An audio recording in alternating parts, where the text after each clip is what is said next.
শ্রমিক কল্যাণ তহবিল নিয়ে স্যার আমি একটু বলি স্যার। শ্রমিক কল্যাণ তহবিলের উপরে স্যার নতুন করে কোনো ট্যাক্স বসানো হয়নি, যেটা বলা হচ্ছে 10%। এইটা স্যার যেটা হয় আমাদের কোম্পানিগুলো তাদের প্রফিটের একটা পার্সেন্টেজ সেটা স্যার তহবিলে দেয়। আগে ছিল কোম্পানি যখন তহবিলে দিবে তখন 10% কাটা হতো।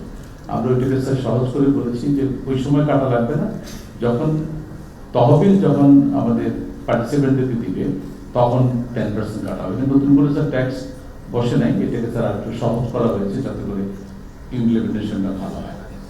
আর কালো টাকা নিয়ে স্যার যেটা বললেন, আমাদের আইনে স্যার যেটা গত বছর 15% ট্যাক্স দিয়ে কালো টাকা ছিল, এটা স্যার গত অগাস্টেই আপনি আসার পরেই সাথে সাথে এটা আমরা বাতিল করে দিয়েছি। এর বাইরে স্যার আরেকটা কালো টাকার প্রবিধান ছিল স্যার, সেটাও 30শে জুনে এক্সপায়ার করেছে।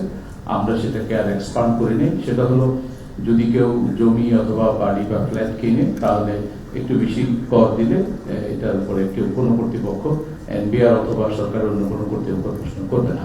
এটাও স্যার আমরা আর বাড়াইনি। আরেকটা স্যার যেটা ছিল সেটা হচ্ছে যে ফ্ল্যাট বা জমি কিনলে একটা নির্দিষ্ট পরিমাণ ট্যাক্স দিলে এনবিআর প্রশ্ন করতো না। সেটাকে স্যার আমরা এবার একটু রেশনাল করছি, দুইটা ভাগে ভাগ করছি। একটা হচ্ছে যারা নিজের জমিতে বাড়ি করবে তাদের যদি স্যার অনেক সময় দেখা যায় বিদেশ থেকে হয়তো টাকাটা আর্ন করেছে, টাকাটা সম্পূর্ণ ঠিকভাবে এনেছে কিন্তু হয়তো ফর্মাল চ্যানেলে আসে, নানা কারণে আমাদের এখানে স্যার অপ্রত্যাশিত টাকা থেকে যায়। সেখান থেকে যদি তারা কিনে তারা যাতে করে তাদের একটা এক্সিট রুট থাকে, সে কারণে আমরা বলেছি যে ট্যাক্স দিয়ে তারা এটা ঘোষণা দিলে ট্যাক্স অথরিটি এটা মেনে নেবে। কিন্তু এর মানে এই না যে অন্য কেউ প্রশ্ন করতে পারবে না, অন্য অথরিটিরা প্রশ্ন করতে পারবে। এবং এই টাকাটাও স্যার আমরা দ্বিগুণ করে দিয়েছি, আগে যা ট্যাক্স দিতে হতো এবার ডাবল দিতে হবে।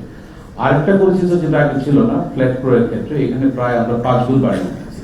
এটা স্যার খুবই কস্টলি হয়েছে স্যার। তারপরে স্যার যেহেতু এটা নিয়ে কথা উঠতে স্যার, এটা আমার মনে হয় সবাই মিলে স্যার আপনারা আলাপ আলোচনা করে চিন্তা করতে পারেন স্যার কি করতে। এটা হলো স্যার কালো টাকা। আর যেটা স্যার ট্যাক্সের কথা যেটা বললাম, আমরা কিন্তু এবার নিত্য প্রয়োজনীয় যতগুলো জিনিসপত্র আছে প্রত্যেকটা ক্ষেত্রেই কিন্তু ট্যাক্সের বোঝা কমানো হয়েছে। যেমন যে কথাটা বলা হচ্ছে যে ইনফ্লেশনের একটা বড় কারণ হচ্ছে তেলের দাম বেশি, গ্যাসের দাম বেশি। আমরা পেট্রোলিয়ামের ক্ষেত্রে এবার নানা রকমের রিলিফ দেওয়ার চেষ্টা করেছি। আমাদের এলএনজি ইম্পোর্টের ক্ষেত্রে আমরা 15% ডিউটি পুরোপুরি প্রত্যাহার করছি। আর অন্যগুলো যেগুলো দীর্ঘদিন ধরে, যেমন কেজি প্রতি কসমেটিক্সের ভ্যালুয়েশন হতো, এই সেই কেজি প্রতি কসমেটিক্সের ভ্যালুয়েশন অনেক আগে হয়েছে এবং এগুলোতে ব্যাপক ইয়ে হয়। আমাদের ইভেন লোকাল ইন্ডাস্ট্রি যারা তারাও কমপ্লেন করে যে এইভাবে খুব সহজে কেজি প্রতি মন প্রতি এগুলোকে ভ্যালুয়েশন করা হয়, ফলে আমরা বাজারে টিকতে পারি না। তো সবকিছু মিলে আমরা এগুলো একটু বাড়িয়েছি। এগুলো যে শুধুমাত্র রাজস্ব আদায়ের জন্য বাড়ানো হয়েছে তা না, আমাদের লোকাল ইন্ডাস্ট্রিকে প্রোটেক্ট করার জন্য এগুলো লাগে। কারণ এখন অলমোস্ট প্রত্যেকটা জায়গায় কিন্তু আমাদের নিজস্ব শিল্প ব্যবসায়ীরা তারা কিন্তু এই সকল ইন্ডাস্ট্রির সাথে জড়িত, সে কারণে এগুলো করতে হয়েছে।